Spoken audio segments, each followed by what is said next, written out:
की दूसरी लहर आने के बाद संक्रमण के कारण जिन लोगों की मौत हुई है उनके परिजनों को 1 लाख रुपए की आर्थिक सहायता देने की घोषणा मुख्यमंत्री शिवराज सिंह चौहान ने 12 मई को की थी। इसके साथ ही कोरोना में अनाथ हो चुके बच्चों को हर महीने 5,000 रुपए जीवन यापन के लिए उपलब्ध कराने के लिए मुख्यमंत्री बाल कल्याण योजना शुरू की गई थी।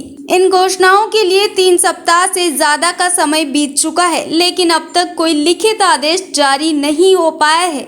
नतीजा यह है कि लोग अपने परिजनों की कोरोना से मृत्यु होने के बाद उनका मृत्यु प्रमाण पत्र, संक्रमित आने की रिपोर्ट और इलाज का बिल सहित अन्य दस्तावेज लेकर तहसील और जिला कार्यालयों के चक्कर काट रहे हैं। कहीं से भी उन्हें कोई उचित जवाब नहीं मिल पा रहा है। सूत्रों से यह पता चला है कि इन योजनाओं का लाभ कैसे दिया जाना है, इस संदर्भ में भी अब तक अधिकारियों को लिखित आदेश नहीं मिले हैं। कांग्रेस के पार्षद योगेश प्रजापति ने मुख्यमंत्री की योजनाओं पर सवाल उठाते हुए कहा है कि मुख्यमंत्री ने जिन योजनाओं की घोषणा की है उन्हें शीघ्र ही लागू कर लोगों तक पहुंचाया जाए, जिससे किसी को शासकीय दफ्तरों के बार बार चक्कर न काटना पड़े।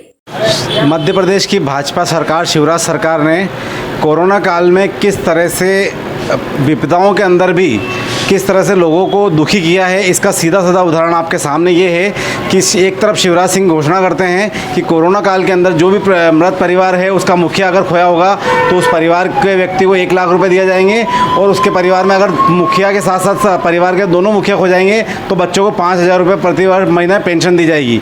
लेकिन दुख की बात यह है कि इस तरह से धत्ता मजाक शिवराज सरकार ने उठाया है कि आज तक नीमच जिले के अंदर किसी को भी इसकी सहायता नहीं मिली है।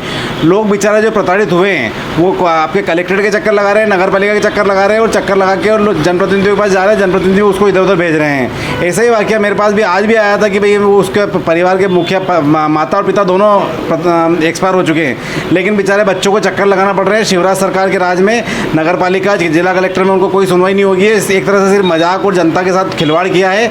जल्द से जल्द इस पर कार्रवाई होनी चाहिए। उन बेचारे जिन लोग इसे दुखद समय में चले गए हैं उस परिवार को सहायता मिलनी चाहिए, उनको उनके परिवार को नौकरी मिलनी चाहिए, उनके परिवार को 5,000 रुपये पेंशन जो घोषणा करी वो मिलनी चाहिए, 1 लाख रुपये मिलनी चाहिए।